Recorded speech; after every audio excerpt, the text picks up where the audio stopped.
I'm sure for a small pool of people out there, the thought of resigning just fills you with absolute joy. You cannot wait to do it, to slam your resignation letter down in front of your boss. But for the majority, it can be quite a daunting thing to experience. So here's a few hints and pointers to help you resign effectively.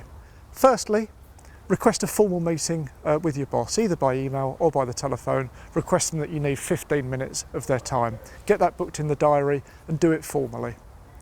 Always prepare a resignation letter. There is a great website called i-resign.com which has templates within it. They're quite to the point, they're quite blunt, but they're a very good starter to help you draft up your resignation letter. Within the resignation letter, be both grateful and gracious. Thank them for the good times that you've had, for what you've learnt, and for what you've taken from the company for the future, and be gracious within that letter. It's really important that during the resignation meeting, you're cooperative. Explain how you're going to work to hand over all of the accounts.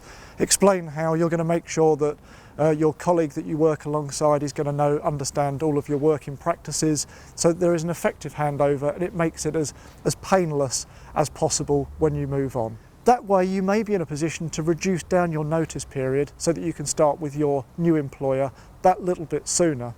And it also means that by cooperating, you've not burnt your bridges. And this is a really important point. Business is a small world. And if you don't resign effectively, if you don't behave professionally during the notice period, they're not going to give you a decent reference in the future. So always bear that in mind. Business is a small world, people talk, so just be professional throughout. Expect to be counteroffered. If you're good at what you do, you will be counteroffered. And what does that mean? A counteroffer is where your existing employer offers the same package as the offer that you have on the table, or the same benefits, or whatever it may be. But there are many reasons why I'd recommend that accepting a counteroffer is not a good idea.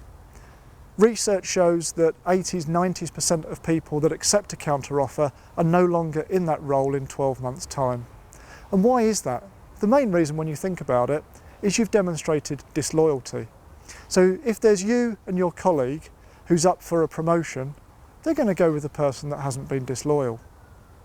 I've seen many candidates that have accepted counteroffers. In the short term, they want to keep you on board. They want to maintain the status quo because you're in an important role. But in time, responsibilities will be taken from you. They won't put you on that training session that the rest of the team is on. And gradually you'll be put in a position where you'll be forced out of the business anyhow. So how do we counter the counteroffer? Well, first off, expect to be counteroffered. If you're good, your existing employer will match the offer that's been made by the company that's offered you the new role. So how do you counter the counteroffer? Well, firstly, visualise it. If you stay in your existing role, okay, the basic salary may be that bit higher, the benefits may be that bit greater.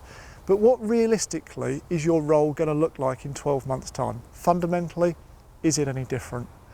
Write down the reasons why you're looking to leave your existing employer and why you're looking to join the company that's offered you the role. Really go through that process of due diligence, because when you've got that prepared in front of you, you've got that in the back of your mind, when you are counter-offered, you can say, very professionally, I'm sorry, but I've really thought this through.